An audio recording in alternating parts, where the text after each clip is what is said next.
Okay, so welcome everyone. Welcome to week 10. We're heading towards the very end in this course. So our today's conversation is going to concentrate around pricing. We'll be talking about pricing. Can you all hear me clearly? Yes, sir. Okay, that's good. All right, so let's talk about pricing. Now, we know that there are 4 Ps in marketing. And although I mentioned that this is an old concept, and marketing has definitely evolved more than the 4 Ps, but they still stand as the core aspect of pricing. So we have looked into the first one, product, in our last week's class. So today we're talking about pricing, which is the second of the 4 Ps. And in the last 2 classes that we have remaining, we will be talking about the other 2 Ps. So pricing is the second P. So we'll be talking about pricing strategy. We'll try to see different types of pricing decisions, how to set prices, what are the factors that influences pricing. So these are the things. So we all understand what is pricing, right? There's nothing to be explained what is pricing. We all know. But we're just going to go through all of these factors, identifying factors affecting pricing, or how pricing leads to different marketing decisions, and some of the components that go into making price strategy decisions. So let's talk about pricing strategy. We all know what is pricing because when we create value as marketer, definitely it comes with a financial aspect, because without the financial aspect, there is no point having a product. So in order to sell your product to your desired consumers, is absolutely essential that you have a money value attached to it. And that is what the price is.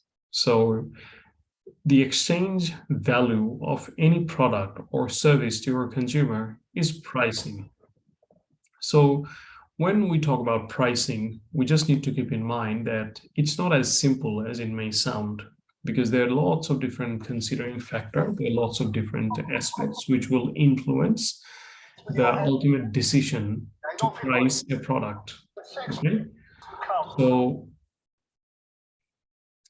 when it comes to strategy, okay, there are some factors that will influence your strategy, no matter whichever strategy that you adopt. First of all, you need to know that what are those core factors that will influence the pricing, because in every country or every market, there will be some factors that will influence your pricing strategy. So we will first, in order to understand the pricing strategy, first we'll try to go through what are those factors that will influence the pricing. So this diagram here has got some components or some factors that will influence pricing. So cost and expenses, supply and demand, consumer perception, competition, government regulations, and technological trend. So among the myriad of factors, these are some factors which will influence the decision that how are you going to price a product, okay? So let's just try to understand each of these one by one. First comes cost and expenses.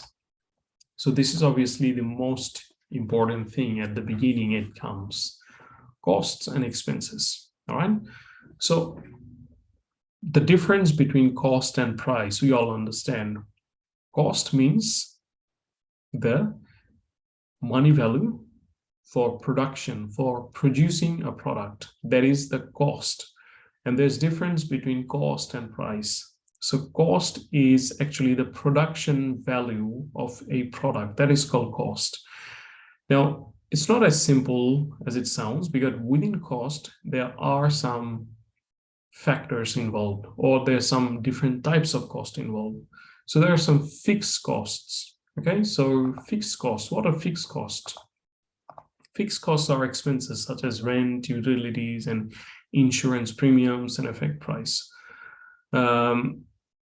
So fixed cost will be when you have a product,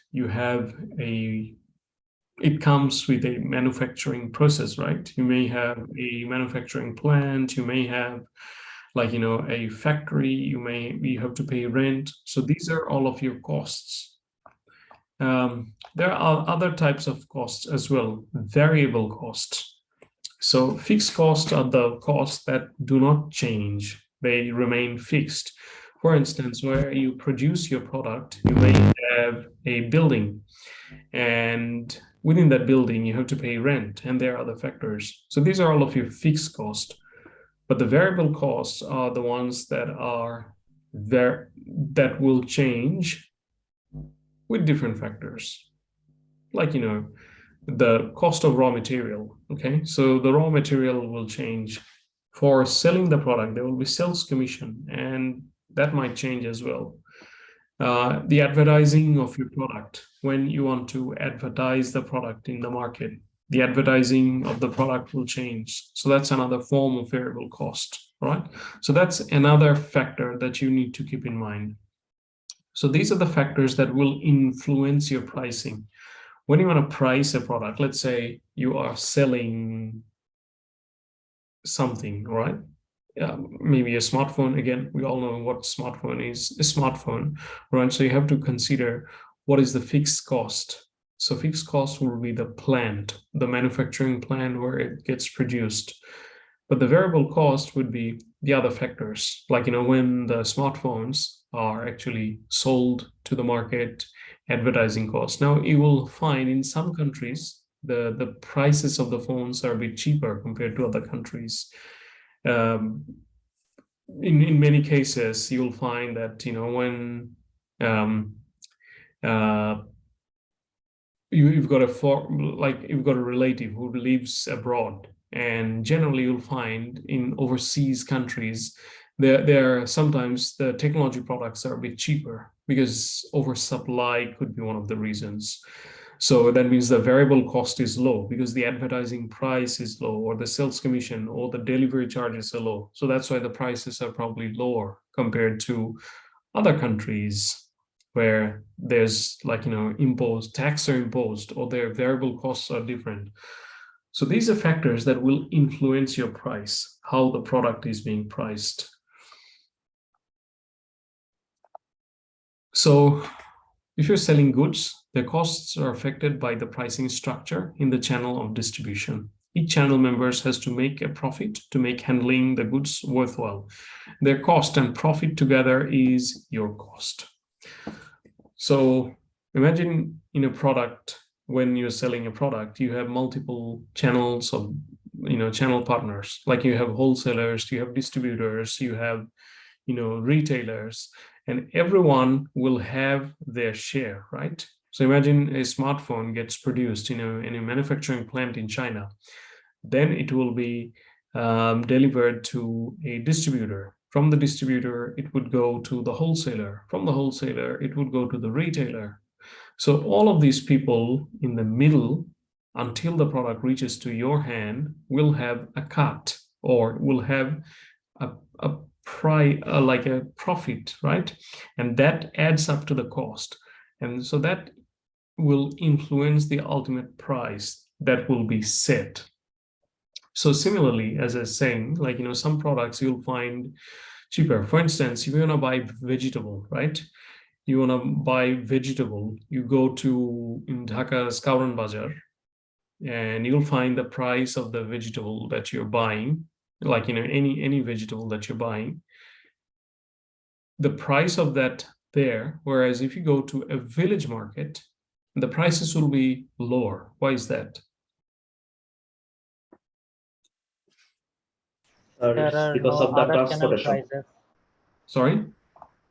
There are no other channels. You can just pick up the vegetable from the field and sell it. There's no That's other right. media. That's right. So there's no intermediaries. They're called intermediaries. So in that situation, there's no intermediary. So that's why that the prices, the cost is lower. So when the cost is lower, that means the price will be also low. Recently in Bangladesh, I saw in news the price of egg is going exponentially higher, right? And the reason is like, the predominantly the cost is like, higher in metropolitan areas. But if you go to like, areas where there's like, close to where the eggs are being produced, you'll still find the prices are a bit lower compared to the metropolitan areas or the shops in the metropolitan areas. And simple reason is the costs are lower in those areas compared to metropolitan areas. So this will definitely influence the price. The second factor is supply and demand. All right. So supply and demand is a big factor. So when it comes to like, products, like who can tell me what is supply and demand? The higher the demand, the higher the price. If the supply is lower and the demand is higher, the price will be even higher because Sir, of the That's right. demand pool. yeah. Hello, sir. Yeah, Lamin? Yeah, in terms of supply, regarding the product, is the supply of the product that is available for consumption, something like that. So the demand is those who will buy the supply of this thing of the product. Okay, all right, good. So supply and demand do they have positive or negative relationship?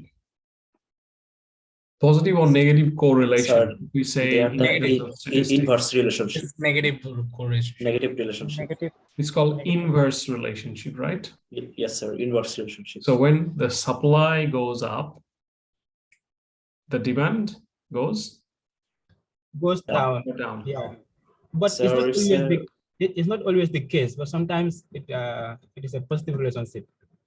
Yeah. Okay, sorry. I don't know. So how many of you are in a commerce background? There's a thing called elasticity of demand. How many of you have yes, come sir. across the concept We of know that the elasticity? price elasticity, yeah, Yes. demand elasticity. So Yes. there are specific products where the relationship of inverse relationship works, but not in all ways, not in all cases. The demand elasticity or the supply elasticity works, right? For instance, if the product is like, daily commodities, no matter whether the supply is less or more, the demand will always remain the same, right? Because when it comes to buying egg, buying like, vegetable, buying rice, it does not depend on the supply. But when the supply goes really high for luxury goods, what's going to happen?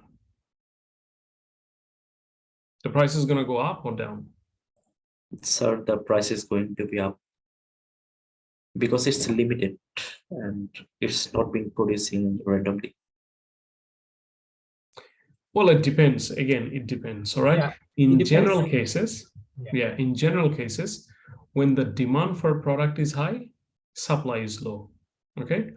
And supply and it's the opposite. When the demand for a product is low, supply is high as well. Okay. So for instance, like, in daily commodities as well, demand is low, supply will be higher. So that's just like a relationship. So supply and demand has this inverse relationship, but this again, it depends to a lot of extent on what exactly is the commodity or the product. It's sometimes there's difference between daily commodities as opposed to luxury commodities. So that's the only thing. But when there's an oversupply, the prices will go down. When there's a lower supply, the prices will go up. It's a simple relationship because supply and price has that elastic relationship. Supply is very high, prices will go lower. Supply is very low, prices will go higher. So there is that mechanism of supply and demand and elasticity of demand. That's also another thing that will influence the pricing as well. So that's another thing that we need to keep in mind, another factor that influences price. So same thing, you know, imagine when in the peak seasons in Bangladesh, you will find lots of vegetables. The prices are really low because there's massive supply during those periods. But when it comes to off season, there's a very limited supply of those products or those vegetables or those commodities. So the prices will go really higher. So it's always supply and demand. That's just influences the pricing. Let's talk about consumer perception as well. Consumer perception is another factor. What's consumer perception? Who can tell me?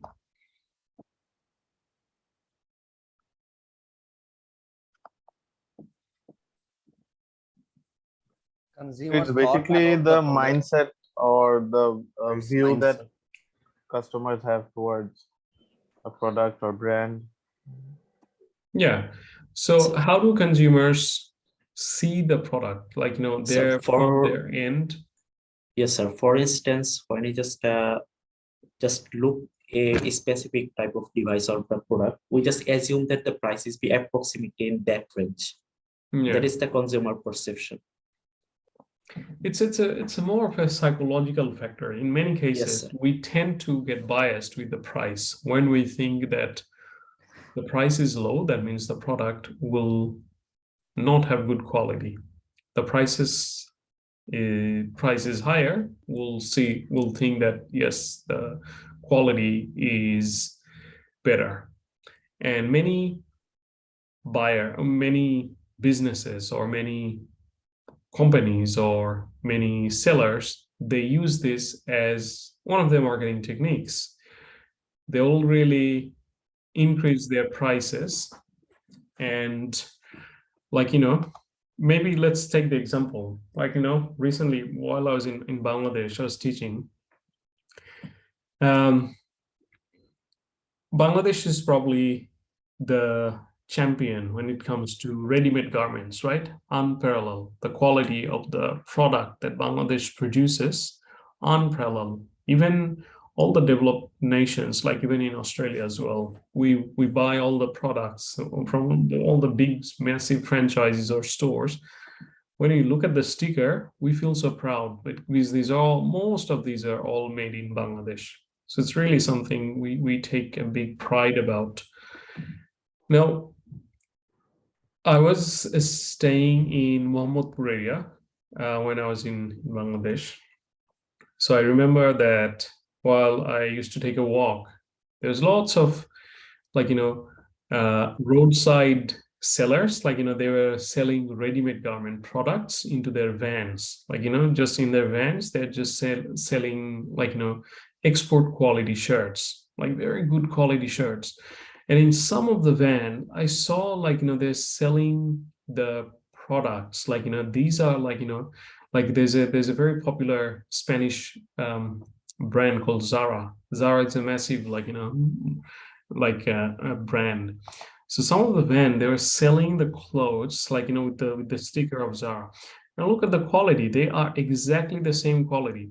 Now the same product, when it's being sold into a flashy, like, you know, nice and well decorated market, supermarket or store, consumer will buy the same product, almost the same product, with a higher price, because it's the perception, because consumers perceive that, you know, if it's something is sold in the roadside hawkers selling the products, the perception is that they are not so good quality. But when you go to a shopping center where you park your car, you go upward with the escalator, and then there's nice, well-decorated shop with lots of air conditioner and bright lights, you'll think that these are the best quality. And that's true. I'm not saying it's always the case, or not every consumer will think about that, because I bought most of my shirts actually from the van, like, you know, while I was in Bangladesh. I did lots of shopping from all of those, like, you know, vans, and they were like really good quality. And by the way, I just don't bother about brand, like whatever fits me, that's what I like to wear. It's not about branding. I'm not fussy about brand. So consumer perception is a big factor. And many of the brands or businesses, they consider that and they use that psychology. And that will go to when we'll be talking about pricing strategy, but we're just talking about those factors that will influence the pricing. Next one is competition, right? So competition is also another factor. So competition can affect pricing when the target market is price conscious, because competitors' pricing may determine your pricing. Now in Bangladesh, this happens a lot in the telecom industry. You'll always find whenever Grameenphone has got a package, Banglalink will come up with the package as well. When Banglalink has a package, Robi will come up with the package.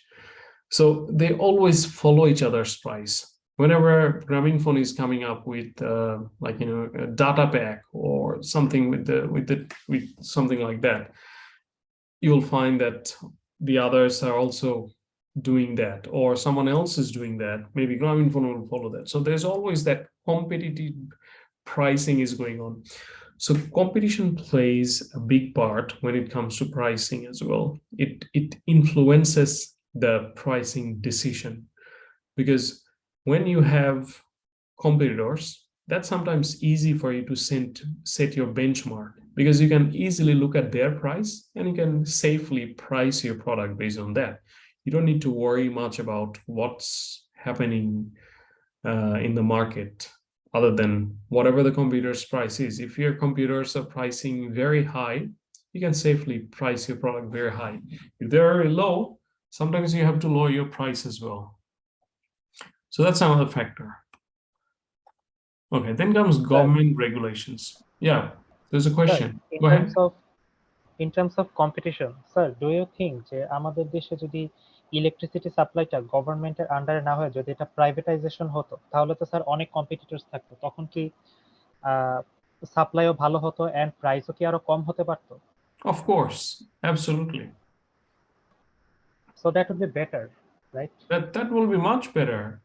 Privatization is the best solution for any type of service. Whenever, like, these essential support services are, like, offered by government, there will be no quality, because government services in most cases will have not strong accountability, because there's no push, there's no urge that we have to do well, because it's government. Whatever happens, we'll just deal with it. In Australia, like, there's maybe 10 different electricity providers. So whenever we want to, like, move house, we have to change our electricity service provider. And in every state, there are different service providers. And when I have an existing electricity service provider, the others, they constantly call us and then sell their marketing, and they will offer us prices. So that's how, when it's competitive, the prices will go down, there will be more quality. And you have seen, like, like Teletalk is Bangladeshi mobile, government-owned mobile company. Like, who knows Teletalk? Who is this Teletalk? কেউ ওটা use করে না, শুধুমাত্র ওই যে কোনো অ্যাপ্লিকেশনের টাকা দেওয়ার জন্যই ওটা ইউজ করা হয়। Yeah, exactly.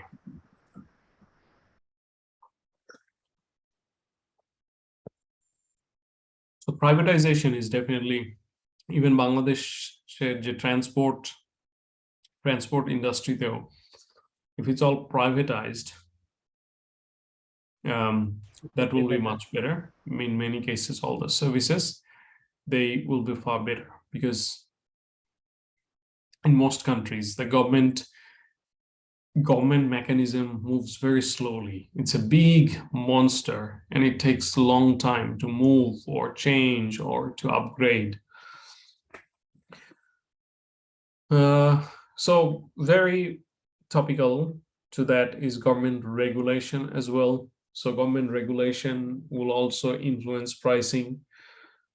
So be fair to customers and familiarize yourself with federal, state law that addresses pricing, including, like, in the countries where there's, like, state and federal. Bangladesh, there's nothing called state government or federal government in Bangladesh. Bangladesh ektai government. There's only one and unique government that controls.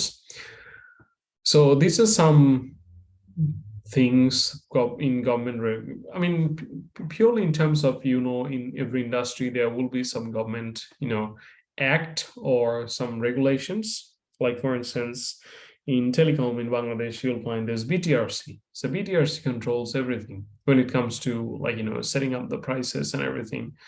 In other industries as well, there will be some government acts or regulations. Now, in some countries, this is strongly regulated, but in other countries, there's not a strong government regulations in that.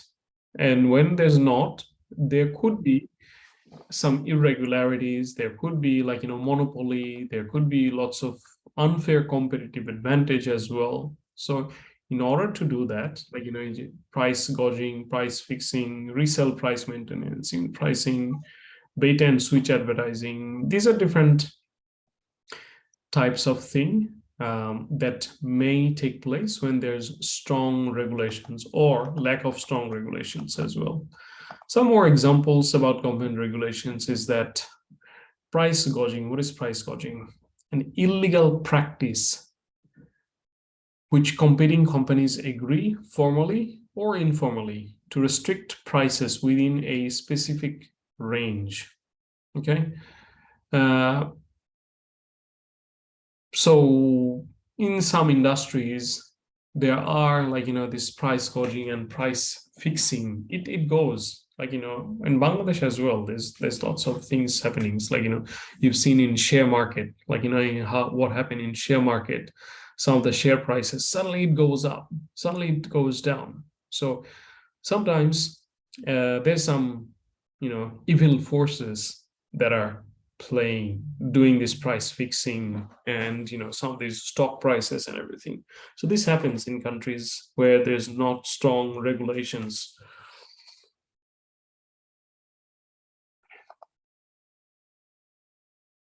Resale price maintenance. Price fixing imposed by manufacturer on wholesale or retail resellers of its products to deter price-based competition. Unit pricing. So I've given all the examples here just so that you know. I'm not spending more time on this because we still have to talk about the pricing strategies. Technology trends is another factor. As we know, with the advent of technology, things are becoming more virtual, like there's lots of things like internet and everything. These are all influencing, right? And they differently affect pricing these days, especially when people can buy things online these days. So certainly there will be an influence of that into the pricing. So adapting with that will be really key because there's lots of products today you can buy online. And with the online purchase, what you're doing, you're able to reduce the middleman. So you can buy directly from the manufacturer or the seller. So in many cases, that will also influence price as well. So adapting to technological changes can give an entrepreneur a competitive edge. Not adapting can cause some businesses to become obsolete as well. Obsolete, what does the word means? Who can tell me? Sir, unused? Maybe expired. Outdated? Yes, sir. Not really. Obsolete means to Not extinguish entirely from the market. So there's a thing called planned obsolescence, and lots of marketers, they use that.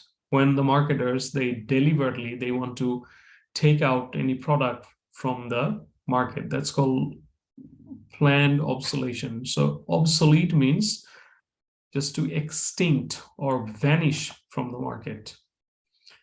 So simply when you do not adapt to the technology trend, there is a possibility that you will be obsolete, you will be perished from the market as well. Sir, is it like Nokia? Can I take the example for Nokia? Yeah, sure. That's a good example. Okay. How Nokia has become obsolete from the market because they Yes. did not adapt to the technological change. Very good example. So you have to adapt with the technological like, change whatever is happening in the market. Another important factor is in terms of technological trends, these are some objectives given, just further breakdown: obtaining a target return on investment, obtaining market share, social and ethical concerns, meeting competitors' prices. I'm not going to go through all of these. Our main concern is to understand pricing strategy and know about different types of pricing. That's really important. So I'll just slowly go to that now. Okay. So pricing strategy, all right? So when it comes to pricing strategy, there are a few steps involved. Select a basic approach to pricing. That's one of the factors. So we will be learning different approaches to pricing. Then determine your pricing policy. Okay. What will be your pricing policy? And set a price based on the stage of the product life cycle. So it will refer back to our discussion from last week when we talked about product life cycle. Can someone remind me how many stages were in the product life cycle?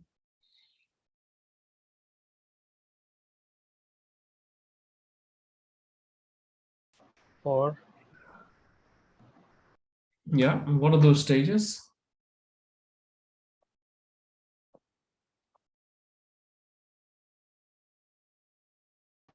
introductory, Yeah. development, maturity, and declining, I think. So yeah, introduction.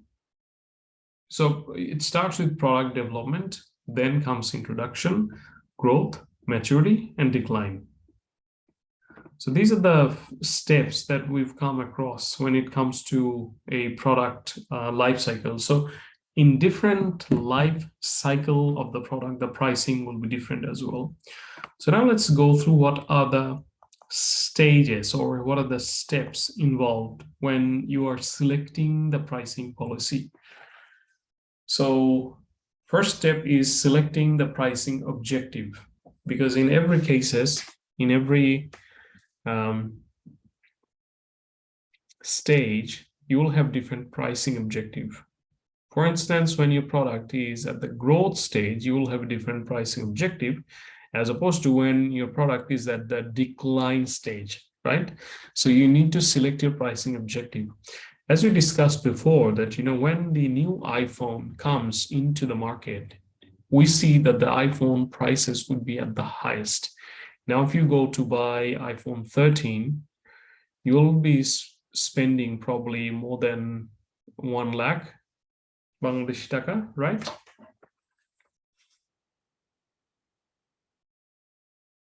Sir কথা শুনতে পাইনি sir.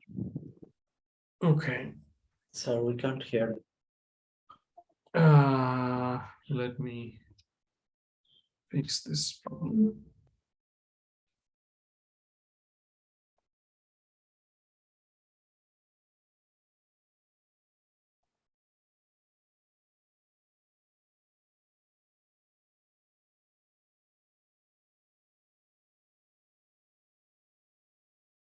All right. Can you hear me now? Yes, sir. Okay, all right. So as I was saying, that you will have a different pricing objective at different life cycle stages. So you need to consider that. I was giving the example iPhone 13.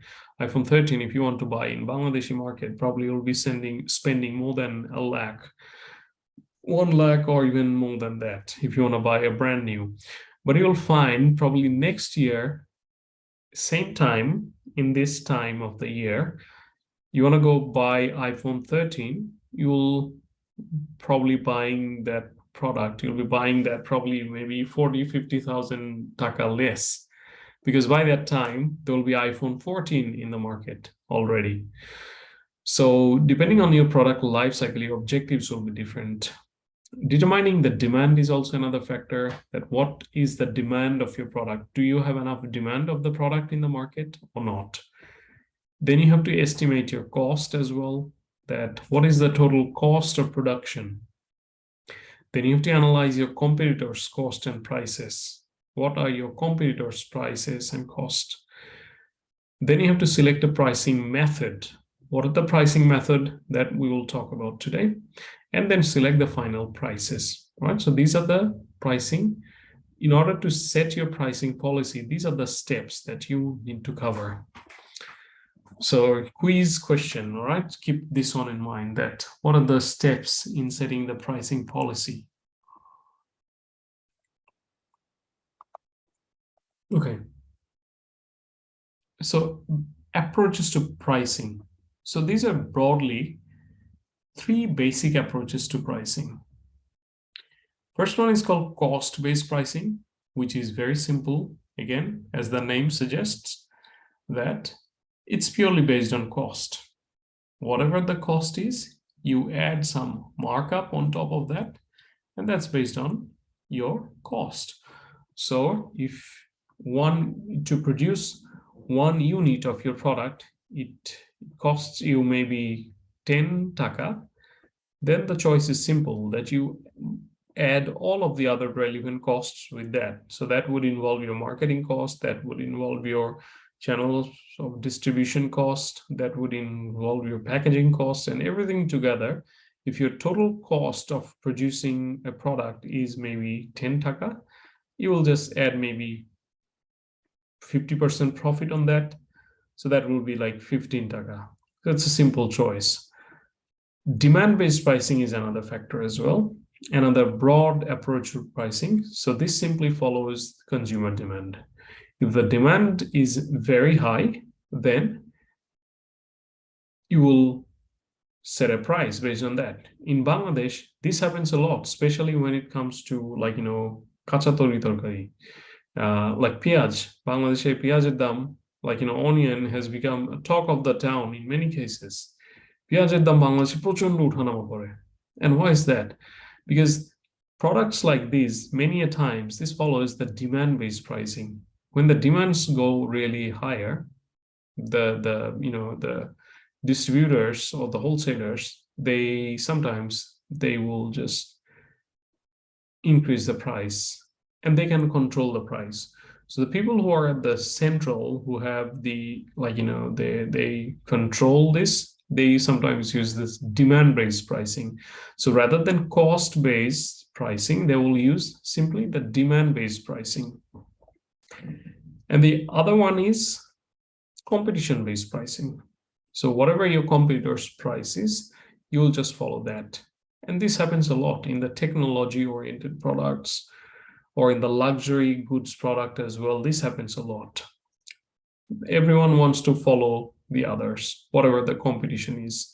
So in different products, different types of pricing strategy or different pricing approach works. Pricing policy is really important. So thinking about, like, pricing policy, then you don't have to think about changing your pricing decisions every time.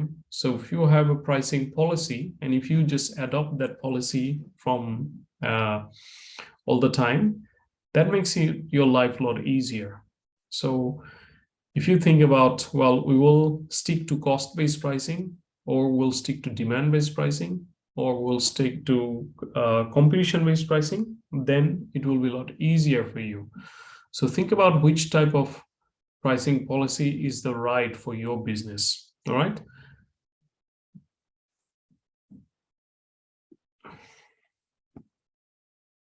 Okay. Now let's talk about product life cycle. So we've talked about this in our previous class. We have seen that product first is the product development. And after the development, it comes to introduction, growth, maturity, and decline. So during your product, different stages of your product, or the life cycle stages, the prices will go up and down. Let's just go through this one to understand a little bit. Sorry.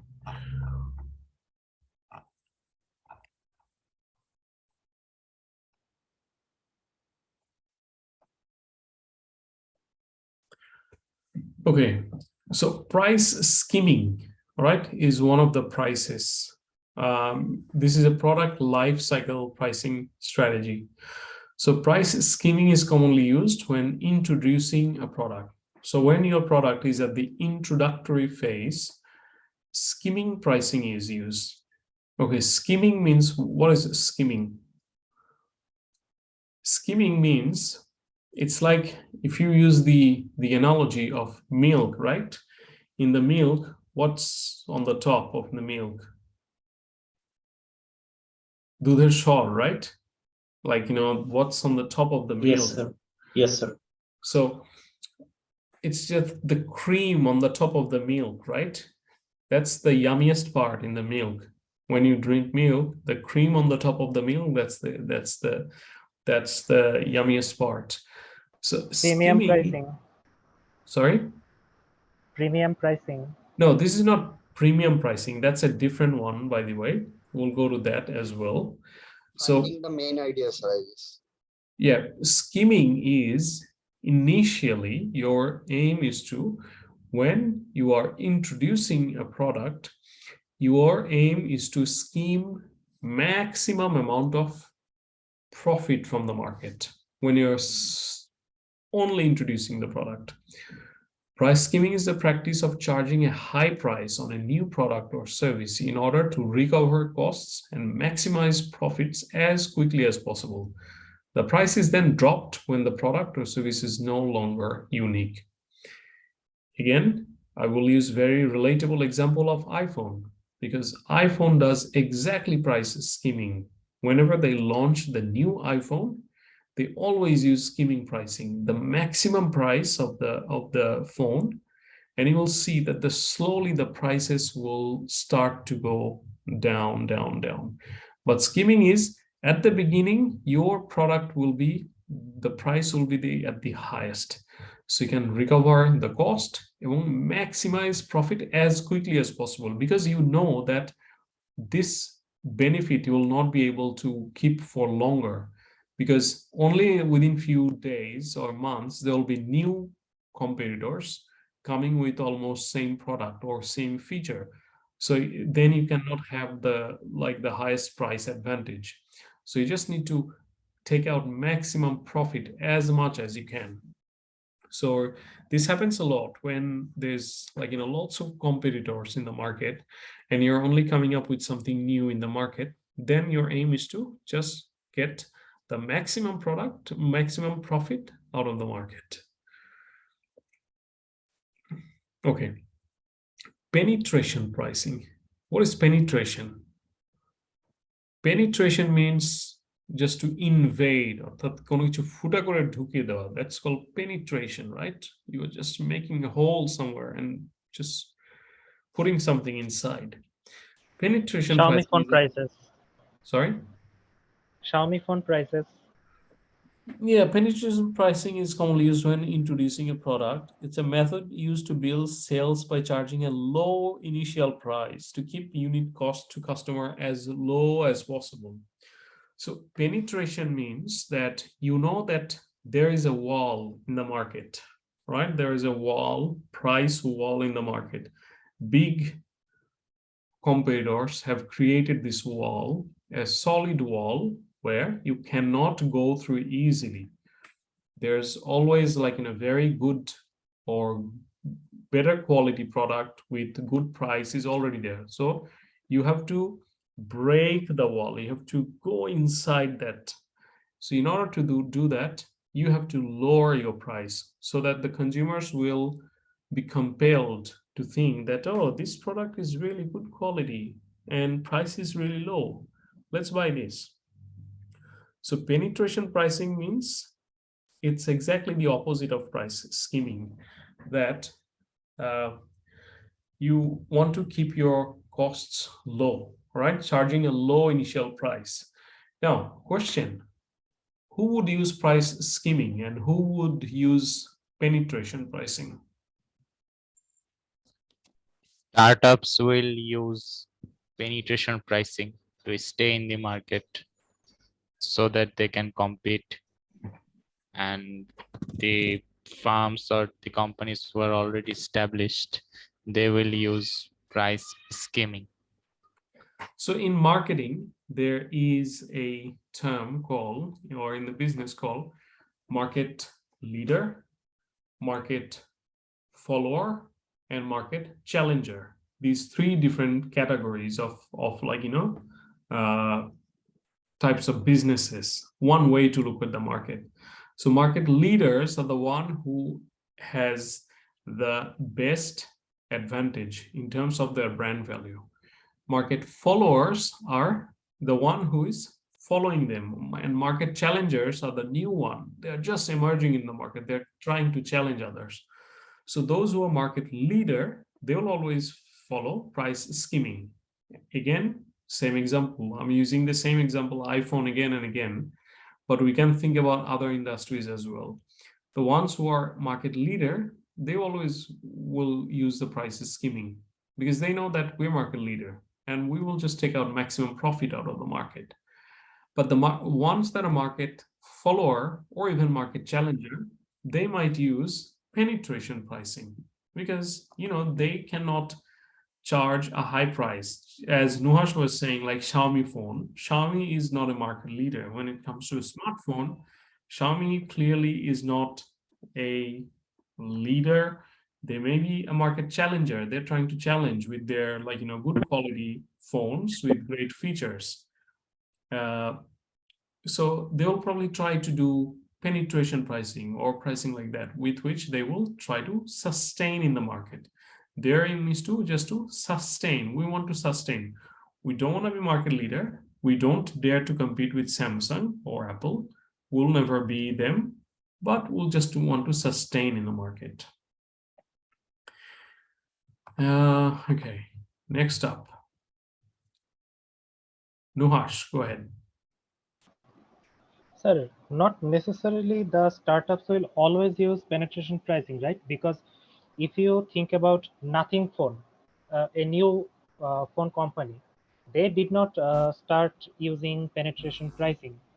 Their phones are quite expensive and they are very new. Which phone brand is that? Nothing Phone, it's very new. It just released a month ago. Nothing. Yes, sir. Phone. Yes, sir. Yes, sir. Nothing Phone 1. You can search it on Google. It looks exactly like iPhone 12, but has Android features. Okay. The price is being really high. Yeah, the price is really high. In terms of Bangladeshi price, it's more than 60 or 65,000. Yeah, but look, I mean, Nothing Phone will always remain in Nothing brand as well, because if you see the market, share of Nothing Phone, they're nowhere close to any other. And clearly, this is the reason that they will not be able to sustain for long. I mean, maybe just their pricing mistake that they're doing that. We know a phone with that initial high price with a brand name, which almost no one will buy. Like who's gonna own a Nothing Phone? It's called Nothing, right? Nothing. Yes, sir. Nothing Phone. Yeah, Yes, like, sir. would you ever buy a Nothing Phone, a brand called a Nothing Phone? Like, it just, the branding in itself is like, it's not that catchy. Appealing. Yeah, Yeah. it will not. So maybe they have just recently come up with that. But the question is, yes, they're coming up with that, but will they survive? Probably not. But if you want to penetrate in the market, you have to really sustain. And the only way you can sustain in a fiercely competitive market is just to stay there in the market. But if you come up with with the product, which is nothing new, and your brand is called Nothing, and your price is very high, I doubt that this pricing strategy will really work, because clearly they don't have that appeal. Yes, sir. So yes, I mean, we can talk about that.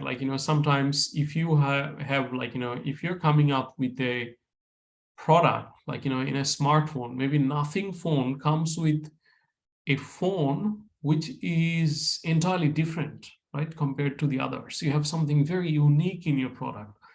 Then it's worth charging that skimming pricing, or some of that, because you have then something very competitive or appealing. But if you are just coming with a me too strategy, there's nothing like exciting. Why would consumers even consider your brand? Nothing phone, the only appealing part about Nothing phone is its backside. Its backside has weird LED lights, and that's what they say is the appealing part to the customers. But I doubt that, because that's gonna cost my battery life. Why would I use that huge LED strips to check my notifications? I can just turn on my screen for that. But Yeah. I think this is a creativity, because no phone give these features, like the expensive one like Asus, they are new in these features, like ROG 6, they use notification on their backside, but that is the ultimate, which price is 10 lakh. Yeah. Okay. Yeah, we can argue about that. I'm just looking at So the I think, sir, document. this is a new kind of creative marketing. Yeah.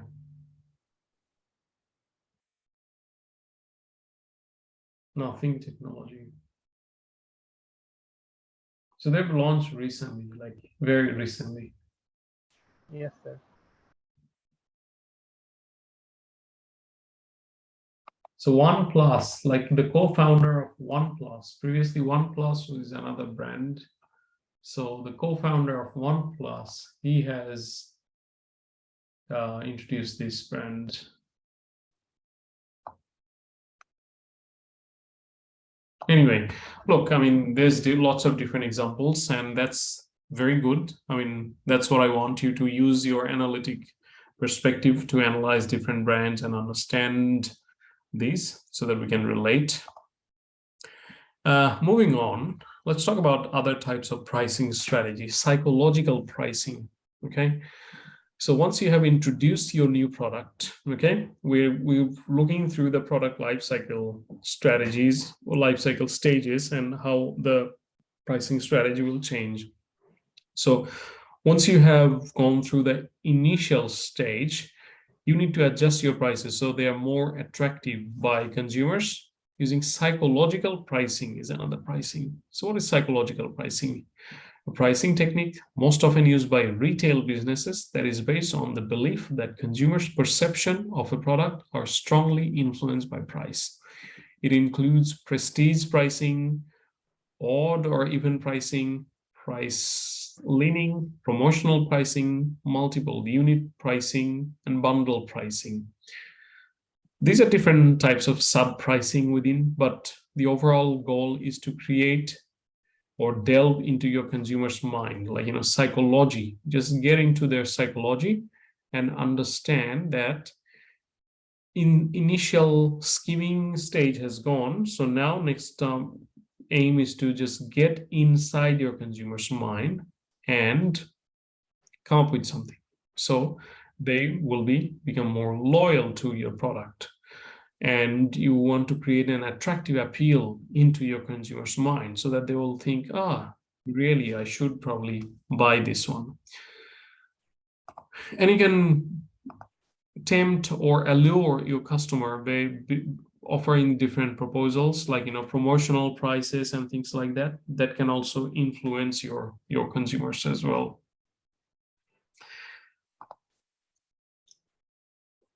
Can someone give me an example of psychological pricing? $3.99. So I have example. Okay, go ahead, Lavin. Yeah, recently I went to the pharmacy to buy pain reliever. So they gave me 2 pain reliever. The other one price is 600. The other one price is 100 taka. But the one that they price 600, he told me that one was imported from Canada or something like that.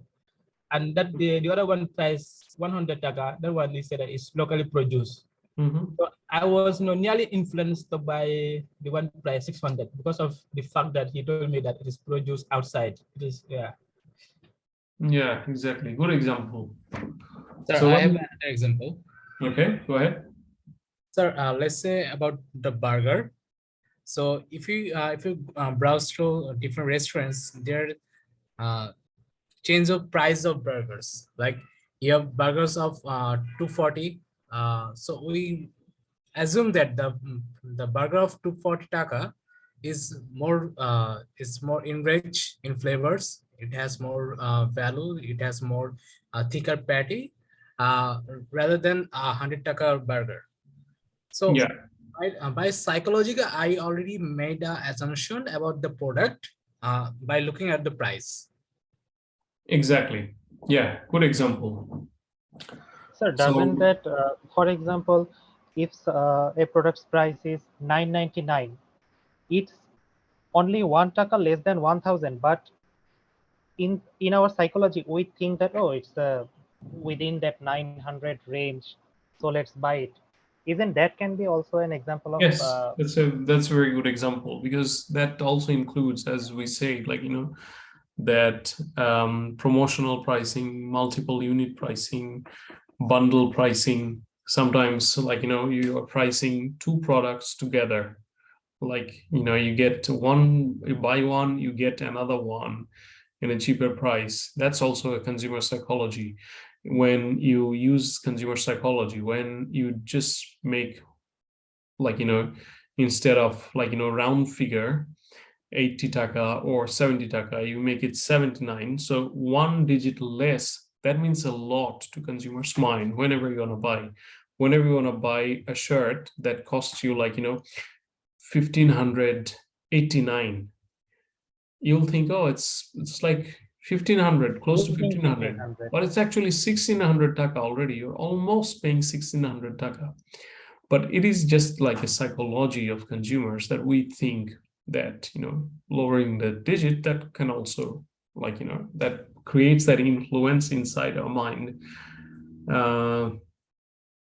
So this happens when your product is going to the maturity stage, like, or in the growth stage, that you already have that. But when your product is at the introductory stage, maybe it's not a good idea. You cannot play with consumer psychology, because consumers, you have not built that awareness into your consumer's mind. So it's really first important that you are making a place inside your consumer's mind.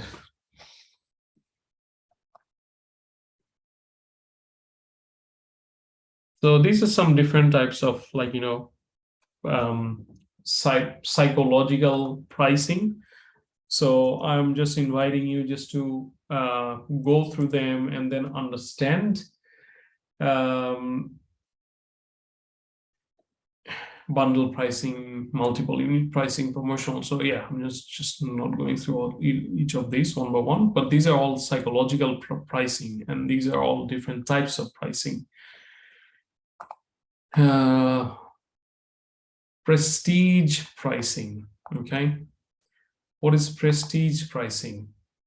So as Nuhash was saying, premium pricing is somewhat related with prestige pricing as well. Okay, so a business may use prestige pricing to foster high-end image. Prestige pricing is a pricing technique in which higher than average prices are used to suggest status and prestige to the consumers. So you are creating like an image with a price, very good quality. But with prestige pricing, you run the risk of, if your product quality is not that great, if your consumers will find that it's only high price and the quality is not that great, then you run the risk that you will be entirely thrown out of the consumer's mind. Because these days, the business world is so interconnected that anything happens, consumers will give you a review, or they will give you a comment or feedback, and that can easily risk the reputation of your brand. So in that case, it's really important that you associate prestige pricing with the quality of your product as well. So typically, like, big brands, they have successful big brands. When it comes to automobile brands, whenever they're launching their new like, luxury model of their new car. They will use a prestige pricing, and that gives consumers a high-end image. But again, the risk is that quality should also speak along with your prestige. If there is no correlation between your price and your quality, then it's not going to work. And I think that brands like Nothing brand will face similar problem when they're coming with a high price and the quality isn't that great. No matter how great or big the brand name is, it's not going to sustain for long term.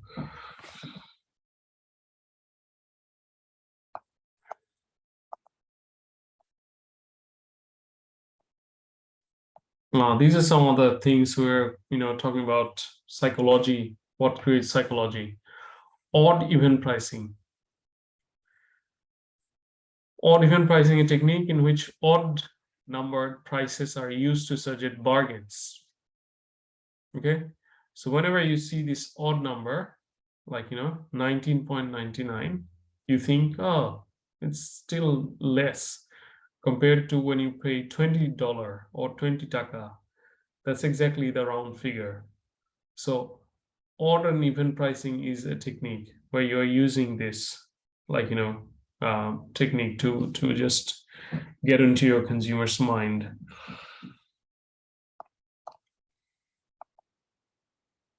Yeah, some example. A store that sells all its jeans at 20, 40, and 60 is using price lining. So price lining is just like categorizing your product, and simply just items are categorized. Okay, price lining is a pricing technique in which items in a certain quality category are priced the same. So you're just simply categorizing your product into grouping the products into a same line. So it's one line, and this line, all the products will be in the same line.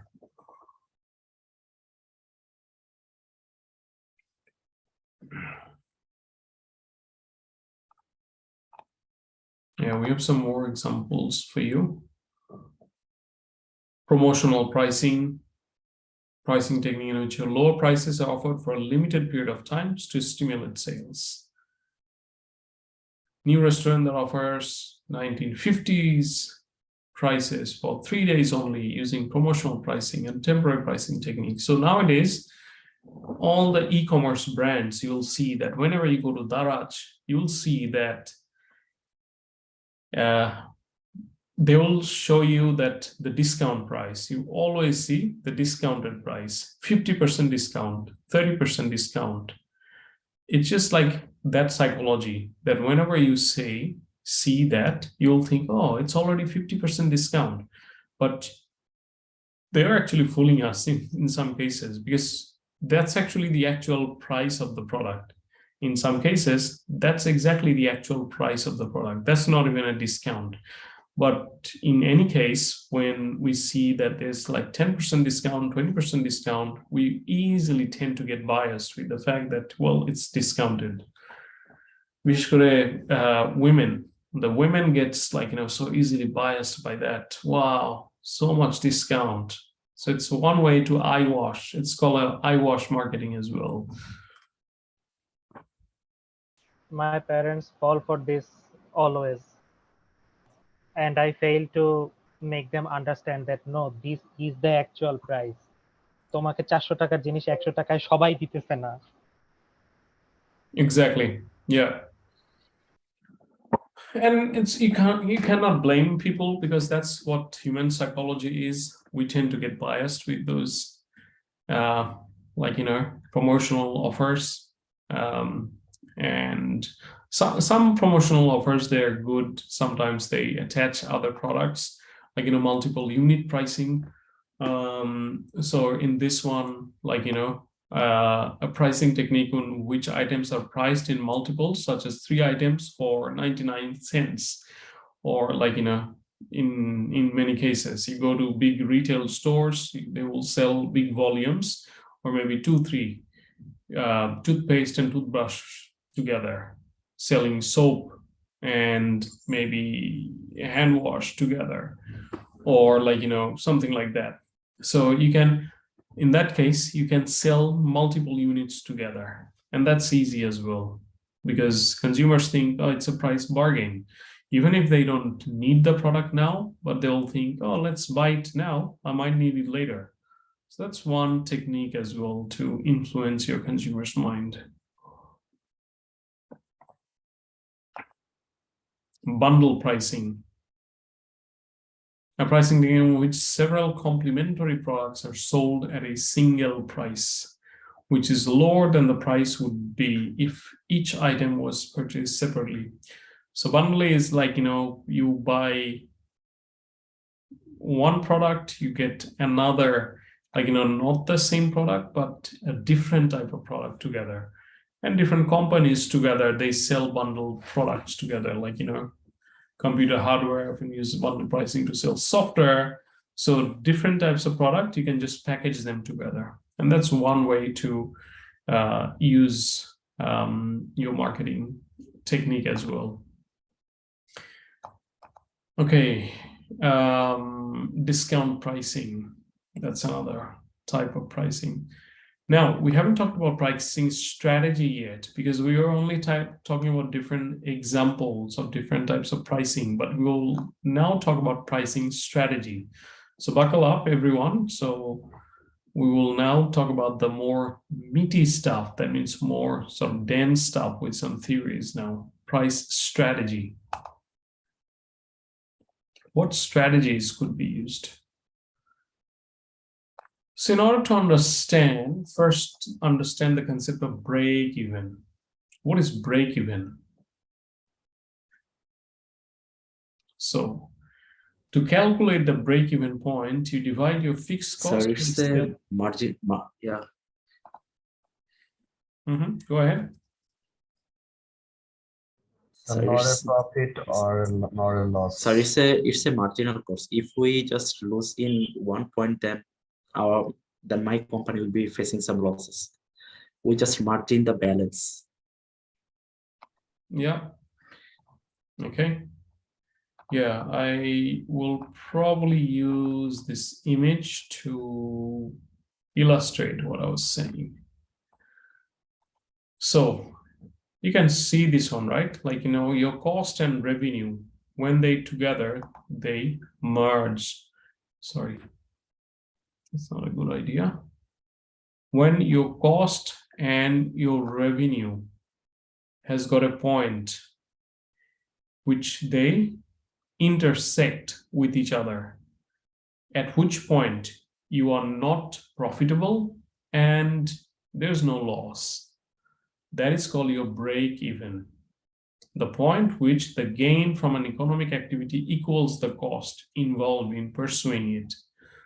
So at that point, when your cost or all the production cost will intersect with your profit. That means you're not profitable yet, but you're not in loss as well. That's called a break-even point. Okay. So in order to first develop your pricing strategy, you have to understand that what is my break-even point?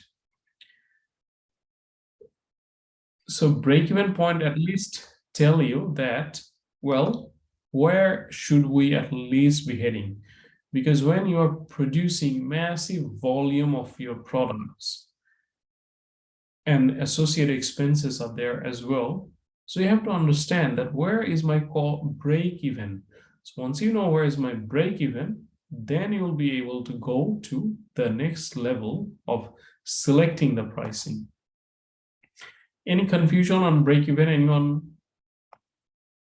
not understood what is break even? Sir, if my company is in loss situation, so as a pricing strategy managers of the organization, so I will be thinking about the break even to set my prices. Like I have to predict that when will be I getting my revenues. So correct. based on that, I will be setting my prices when I am in loss. Exactly.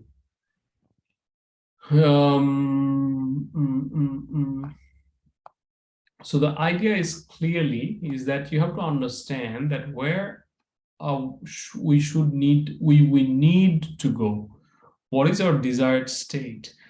Because even before a brand thinking about being profitable, even before they desire to be profitable, they at least need to know that where is my break even, then at least I can get to that point that at least I can offset my cost, because there's huge cost involved in producing your product.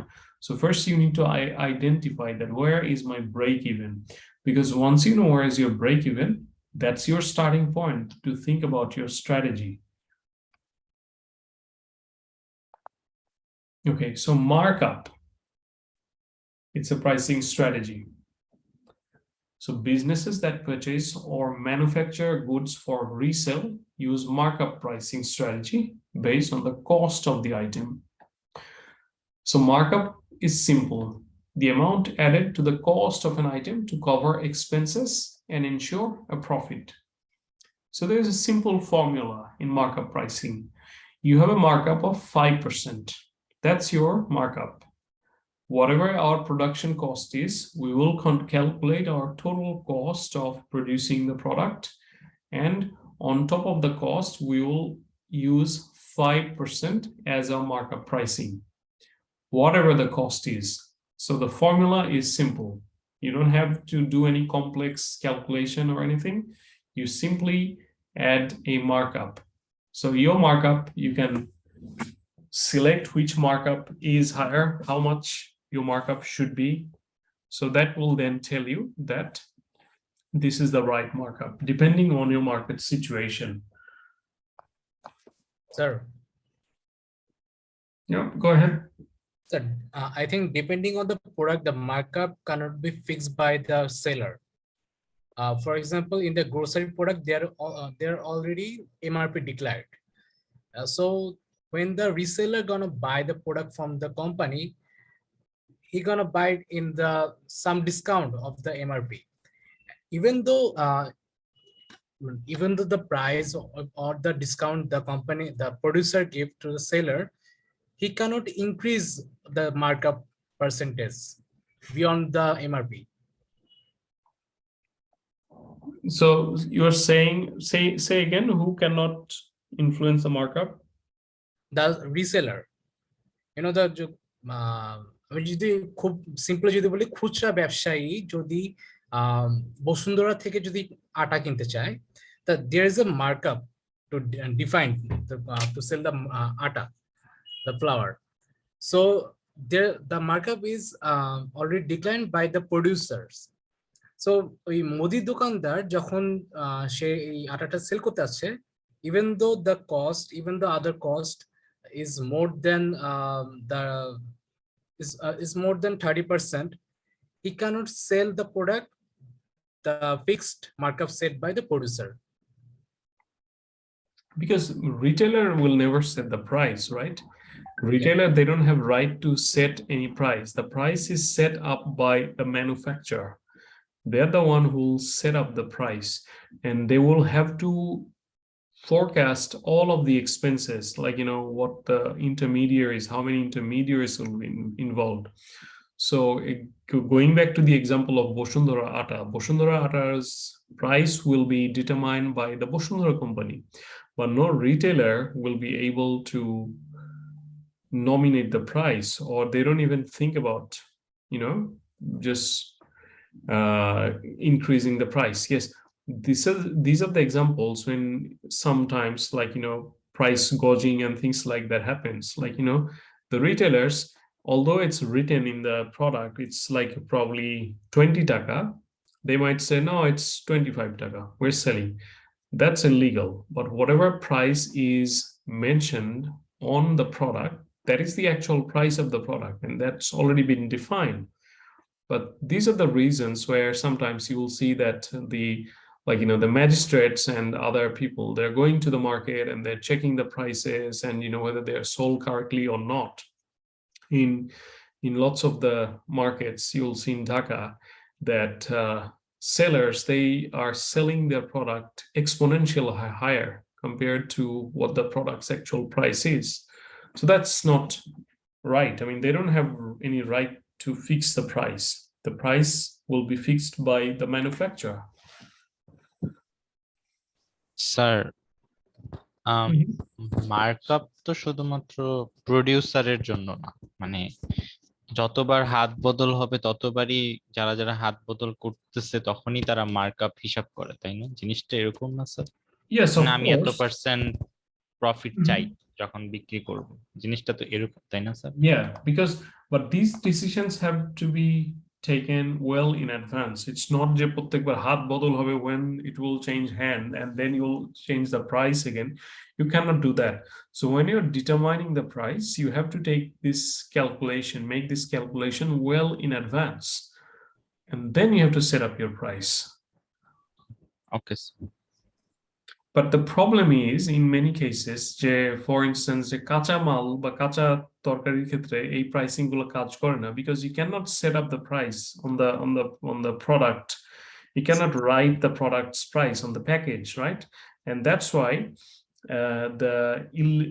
all the like resellers or dishonest wholesalers or resellers, they can easily temper the price. They can easily influence the price. They'll say, okay, etar dam beshi ekhon bazare, this is like expensive in the market, and whatever they say, you have to do that. So that's why there's this problem into those category of products. Syndicate, kind of like syndicate. Type of syndicates, and you know, all of those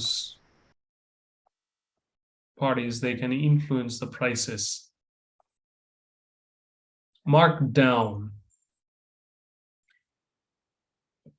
So markdown is the amount of money taken off an original price. Entrepreneurs may use markdown pricing to tempt shoppers to buy in order to reduce inventory. Sometimes markdown pricing strategy is also being used. So if you want to reduce your inventory, so you can actually mark down as well. So original price, whatever the original price is, you will reduce the price, and that again goes into planned obsolescence, that you want to take more product out of the market so that you can make more inventory space in your inventory. So that's why it's called markdown. So sometimes big brands, when they have massive volume of production and they don't have any space in their inventory, they will sell the product. They will just mark down product so that they can easily sell the products quickly. And that's one way, because they want to bring new batch of product. But if they don't have enough in their inventory, like in the warehouse, they don't have enough space, then they cannot bring new inventory. So that's why markdown pricing is being used.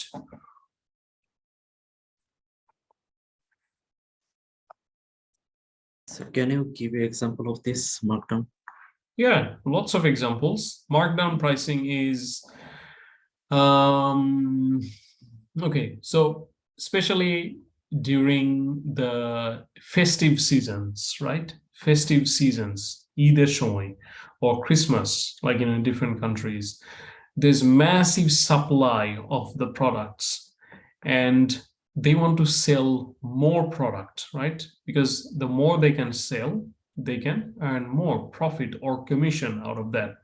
But in order to sell the product, they have a capacity limitation of their inventory, that how much they can actually stock. They don't have much, like, you know, the wholesalers or some retailers, they don't have, if they don't have enough space to stock their product, what will they do?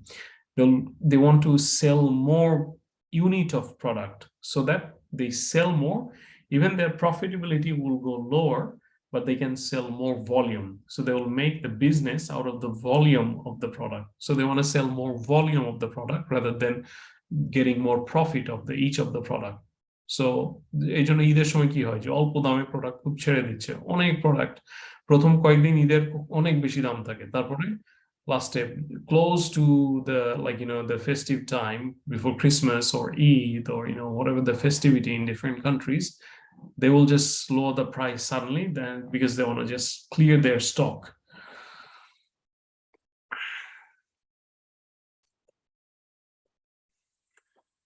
Discount is a reduction in price to the consumers. So again, we've already talked about this one. So multiply the item price by the discounted percentage and then subtract the discount dollars from the price. So simply, you are just trying to discount the product, reducing the price to the consumers. Okay. So again, this is sometimes you can play with the volume as well. Like, if you have more volume, more discount you can give.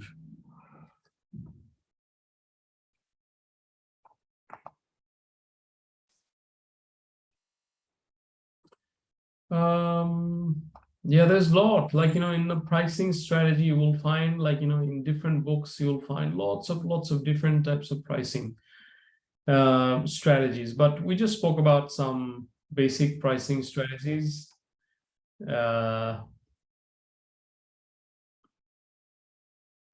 Yeah, I highly encourage you to go through the text.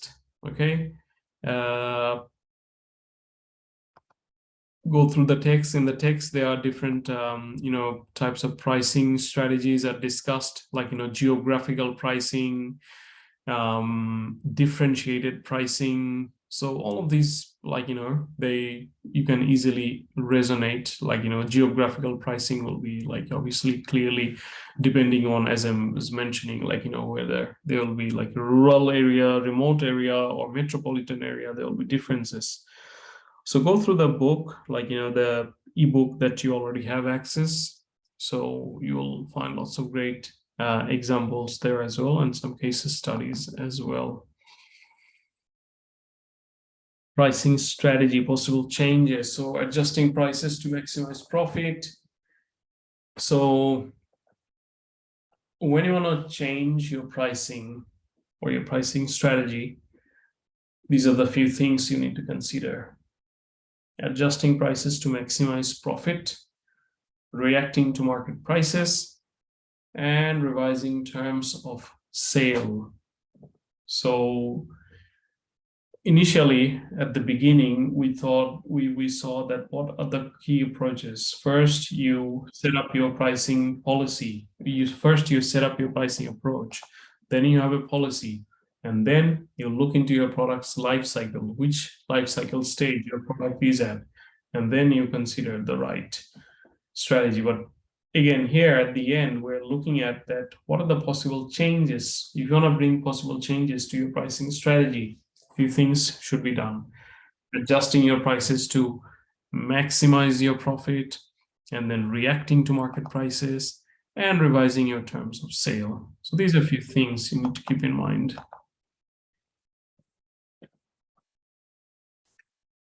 Before you adjust prices to maximize profit, ask yourself two questions. Are your products price elastic or inelastic? So elasticity means there is that relationship, supply and demand. Okay, some products, their demand is elastic. Elastic means you can expand it or shrink it.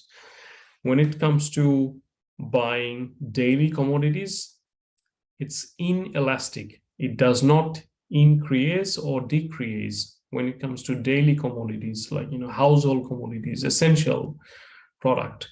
But when it comes to luxury product, the prices would be elastic.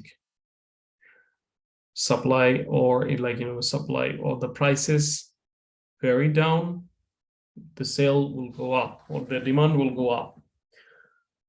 So what are your competitors' prices? So these are things that you need to keep in mind. So depending on range of factors, your pricing decision will influence, right? If your product is simply like fashion goods, your price is inelastic. Because with the change of your price, the demand will not change. Demand will change. If it's a fashion good, price goes down, the demand will go up because more people want to buy it. Suddenly, but if you're selling daily commodities, like, as I mentioned, it's an essential commodity of our day-to-day life. No matter how much your prices will change, consumers will still buy it. So there will be not much movement in that space.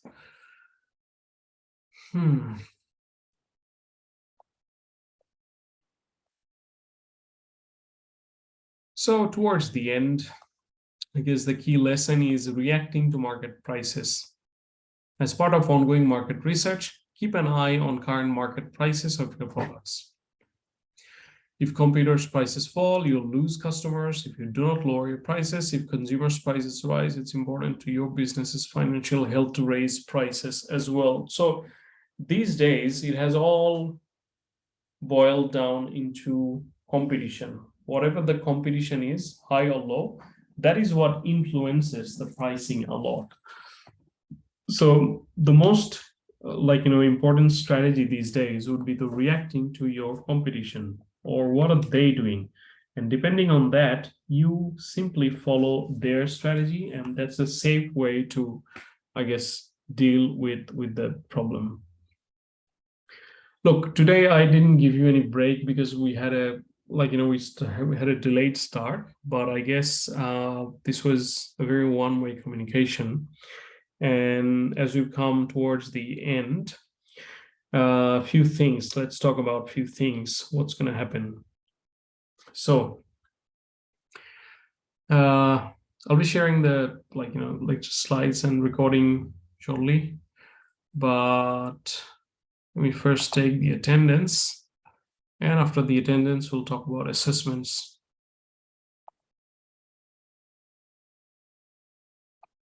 Any question from the discussion so far? I gave it was all very one-way communication. I mean, we didn't have any breakout rooms today, but any questions coming from the discussion so far? Because it's purely it's very descriptive and nothing very difficult. It was self-explanatory, but still happy to answer any of your questions. Sir, can you explain the markup part one more time? Why do sellers mark up their products? So markup pricing is a simple pricing method, and the choice is that you will simply have a policy of a certain amount of markup of your product.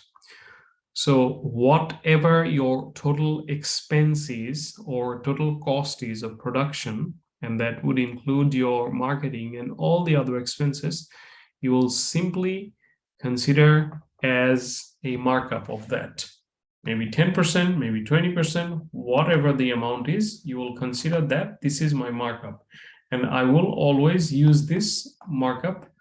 So markup pricing is good for more stable brands that have a stable condition, that have a stable, a good market share, that are not new.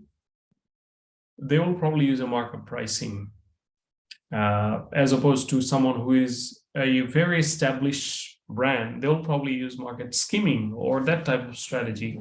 But markup pricing it's a safe pricing strategy that you'll always see whatever my total cost of production is and all the associated cost is. And on top of that, if I consider that if I add 10% or 15% profit, then it's good, it's profitable for me. So it's a safe pricing option. So you will not have much price change. You're not going to change your product prices as well. And again, markup prices are good when you have a stable market condition. Market condition is not also changing so much. Then a markup pricing is good. When it comes to let me give you examples. If it comes to telecom, they will never use a markup pricing because markup pricing will never work in telecom. Because in telecom, you cannot use markup pricing, or the when it comes to call tariff and everything, because you always have to follow competitors' pricing. Whatever the competitors are doing, you're compelled to use that. But if you don't want to use markup pricing, maybe a fashion store, maybe like Ecstasy in Bangladesh, or other brands which already have a good brand reputation, and they will simply use a markup that whatever our total cost of producing one unit of garments is, we will add a markup, and we know that consumers will buy our store anyway, and they will buy from us anyway. They don't need to worry about what other brands are doing, because they already have a stable market. So that's when they use markup pricing. Sir markup প্রাইসিংটা কি occasionally হয়, like মাঝখানে একটা dress খুব জনপ্রিয় হয়েছিল, পাখি dress, তো ওইটা আর কি একটু মানে এক্সট্রা প্রাইসে সেল করছিল আর কি সবাই ঈদের সময়? That is not an example of markup pricing. I don't know what পাখি dress is. এটা কি ছেলেদের না মেয়েদের সবার, নাকি শুধু ছেলেদের? স্যার এটা মেয়েদের ছিল, একটা কলকাতার সিরিয়াল থেকে আর কি দেখে সবাই আর কি কিনতে চাচ্ছিল ঈদের সময়। তো এটা ইন্ডিয়া Actually, থেকে আর sir, কি there is a ইম্পোর্ট করা character হয়েছে। in Pakhi in a serial. So by her name, there was a trend in the Eid that a Pakhi dress for Okay, everyone. right. Yeah, so you guys tell me, which type of pricing can we say this is?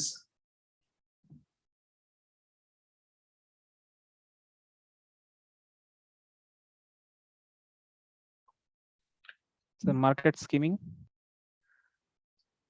Yeah, this is like, they're trying to scheme, like, they're only using this, like, during the Eid festival, because I think only during the Eid period, or like, the festive period, more people will be tempted to buy, or more ladies will be tempted to buy that, because it's a trendy thing, and Eider dine shobai pakhi dress pore ঘুরে বেড়াবে.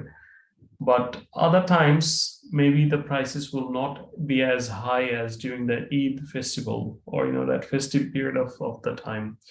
So maybe skimming pricing could be associated with this example, but certainly not markup pricing, because as I'm saying, markup pricing is, it's a stable, like, pricing. You have your total cost, and then you add a fixed markup. You will not go above or beyond that. But in product like this one, it's always based on consumer psychology. It's always based on your, like, market condition. It's always based on your competitor's product. What are they doing? So this will not be a situation of markup pricing. But markup pricing will be a situation that you go to a fashion store in other times of the year, and you'll always find the prices are always the same. They're not changing. Yes, sir. Got it, sir. Thank you, sir. Okay. All right, that's good. So I guess before wrapping up and talking about our assessment, let me just do the roll calling.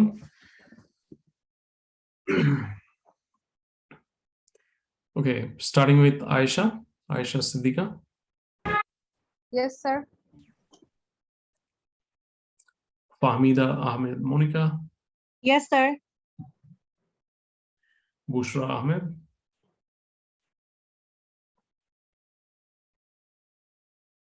Present, sir. Lamia Niza.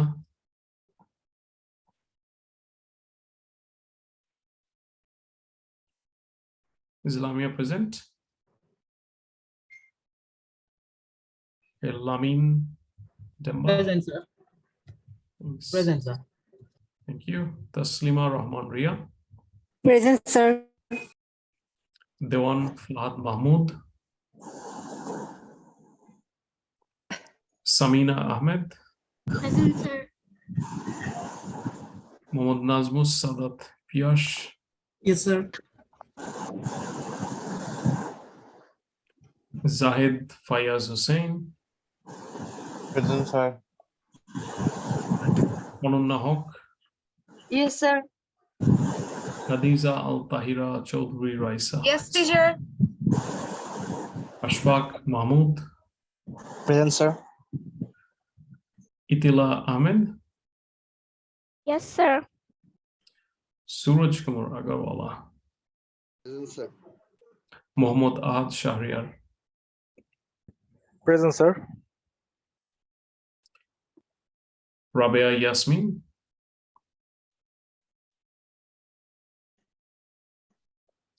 Arshadul Haq. Yes, sir. Sheikh Tariqul Islam. Sheikh Tariqul Islam Omar.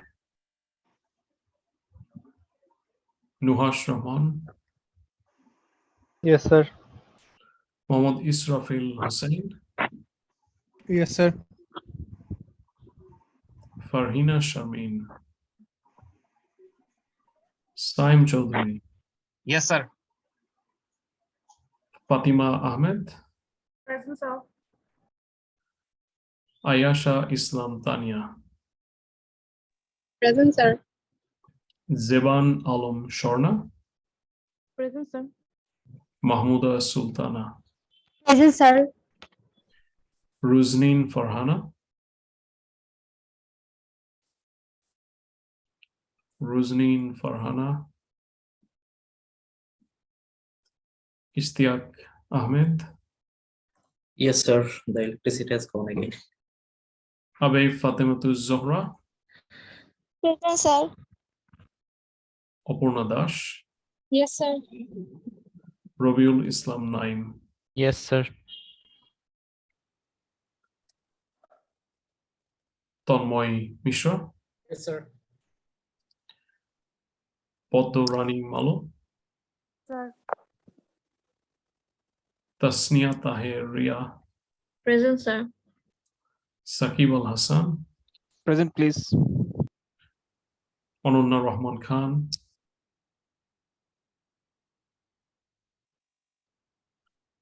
Sumaya Firdaus Islam. Present, sir. Yashwant Alvi. Present, sir. Mohammad Mahbub Rahman. Present, sir. Thank you. Anyone left out? Sir, I think I missed my name. This is Lamia. Lamia, yes. Sir, I missed my name also. Rabia. Rabia Yasmin. Okay, Sir, good. Fahmid Ahmed Monica present. Okay, yes, you're present. All right, good. Let us now talk about assessments now. So we're in week 10. Okay, we have our second quiz, which is due, which is knocking our door. So we have to get ready for the second quiz. Our second quiz is coming up. We've already done quiz number 1, and our second quiz will be based on the classes that we have done after the midterm. After the midterm, we have covered a few chapters, and those chapters will be the subject of your quiz number 2. So after midterm, we went through week 8, which was branding. Then week 9, we went through product mix, and week 10, which is this class, pricing. So based on all of these, we will have our quiz number 2. All right. So our quiz number 2 will be done in our next class, at the beginning of next class. All right, so prior to beginning of next class, exactly, we will have our quiz. You will be, I will be giving you a link of the quiz. So you will have the link, and you will have half an hour, like 30 minutes at the beginning. And within 30 minutes, you have to answer 20 questions in total, okay? So that's your quiz number 2. 20 questions, you have 30 minutes. That's enough time. It's only multiple choice. So you just have to plain simply select the question. So that's what you have to do in the next class. And these 3 chapters, chapter 8, 9, and 10. Any question? একটু ছোট ছোট question দিয়েন sir. Please Yes, sir. Sir, your question remains very difficult. Actually, it takes lots of Yes, sir. time It's to actually understand the question. So if I Yes, it sir. thought I a little am bit easier, that will be teaching a MBA class. I thought I'm teaching MBA class. Sir, compared with the time limitation, it's actually very lengthy question. That's what we were saying actually. Okay. Now that understandable, but at the same time, you also need to understand that you are MBA students, right?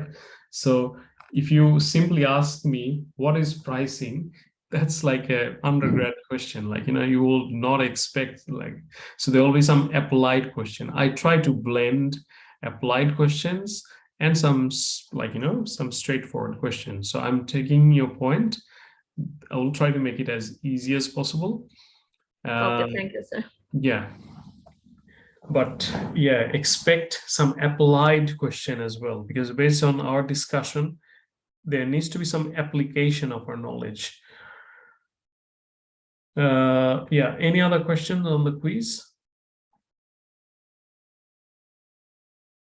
Okay, so quiz, we know that, and your midterm grade is shortly will be released. I am just about to finalize all the marks, so I will release the quiz marks and it will be emailed to you, right? So you'll get your midterm marks.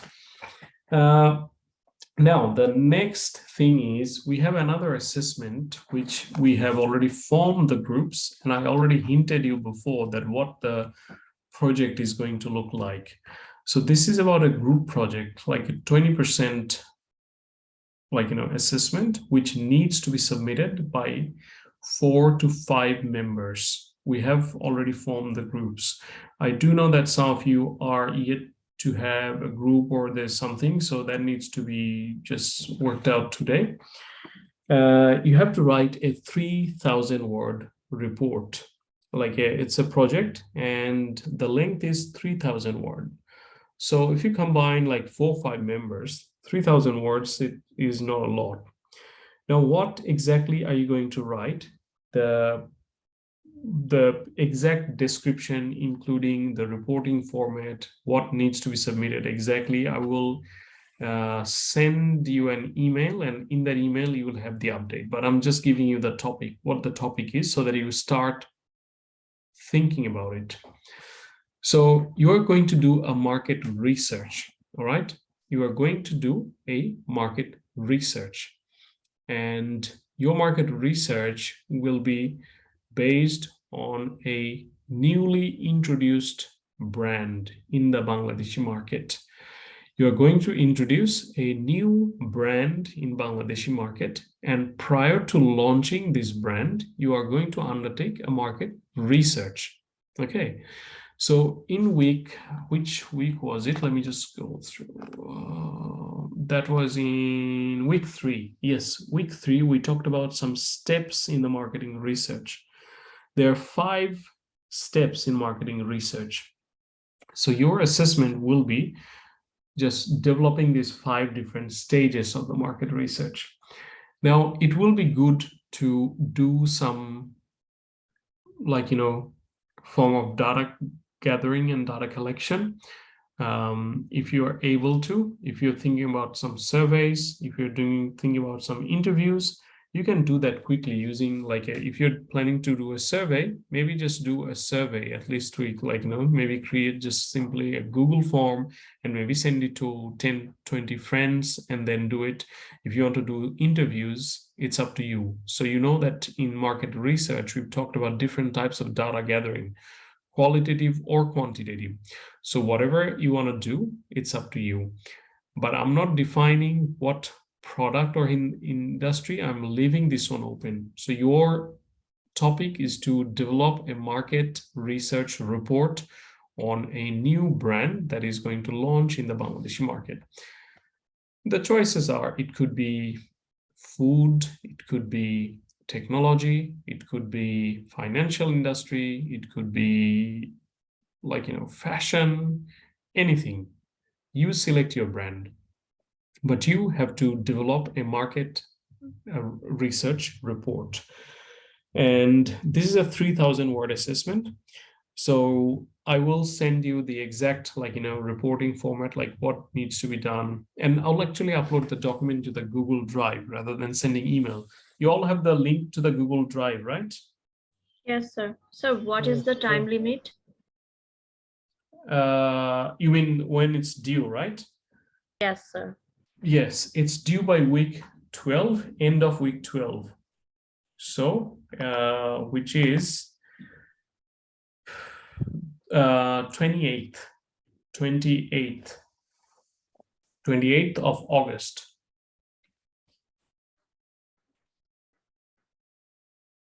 So that gives you 2 weeks entirely, all right?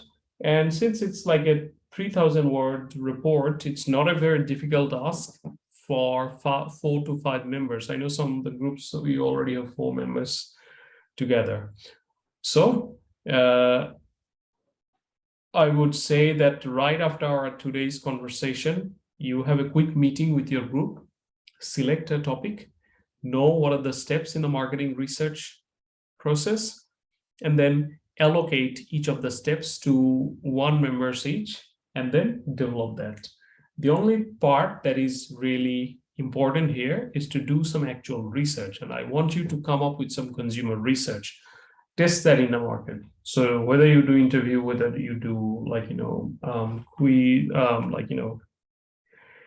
surveys. Yeah, Ruby, go ahead. Sir, it is like I have to introduce a new brand or new product in the market, or I have to look for a product which is newly introduced in the market. No, you have to. You are the owner of a new product. So you are going to introduce your product into the Bangladeshi market. Okay. And for this, I have to survey. Yes. So you have to do a market research. So, example, like, someone told about nothing phone, something like this. Maybe you are starting with a new brand called Something Phone. All right. So Something Phone is a new phone that you're going to launch. Now that you know there's Nothing Phone, we'll start with a new brand called Something Phone. Something is already there, sir. Along with the Nothing Phone, there's another variant. Oh, Something there Phone is is there another as variant well? of it. Yes, sir. So maybe you're coming with Anything Phone, maybe, something like that. So whatever your product is, think about a that product. is also there. Yeah. That is also there. Oh, that's also there. Okay, all right. So maybe just get out of just go to something else. So do we have to come up with a description of the business, like what type of business is this, what are Yes, of its course. I mean, a categories? brief overview is needed. Obviously, you have to explain what your product is. So I will give you like a structure, okay?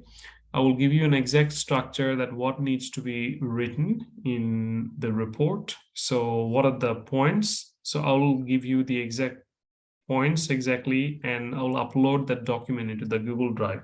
So all of the discussion will be in there. So you can just, when you draft the report, you do that. But since you've got the next 2 weeks, this is what I suggest, that by this week, you allocate the task, you define a topic, allocate the task, and assign the task to each individual members. And next week, you all start to pull together the document so that you're all like on track. So think about which brand you want to work or which industry you want to work, and then come up with something. Yeah, Ravi, go ahead. Sir, for the research, how many respondents I need to take? I'm not like, I know the time is really short, and then, there's like exam, there's quiz and everything. So I'm not very fast about that. Do at least 4 or 5. If you want to do some interviews, do at least 4 or 5 interviews. If you want to do survey, at least do 20 surveys, send emails. You can easily send emails to your friends, get like, create a Google form, or even ask your family or, friends or whatever that is, at least get 20 responses. If you're doing interviews, at least do 5 interviews. That sounds better. I'm not asking you to do 20. Okay, sir. So will you provide brief instructions like which steps to cover or how? Yes, I will. I will upload that document. I will upload that document into the same Google Drive link where all of our documents are getting uploaded. Do you all have access to that, right? Yes, sir. Okay, so that's where all the documents get uploaded. So there you will find the group report guidelines. So everything will be in there. So your task will be just to, rather than waiting for that, like, let's just get started with your assessment immediately so that you are at least on top of things. Sir আজকের স্লাইডটাও up করে দিন Yes, এই yes. ড্রাইভে। Yes. So that is, I'll stop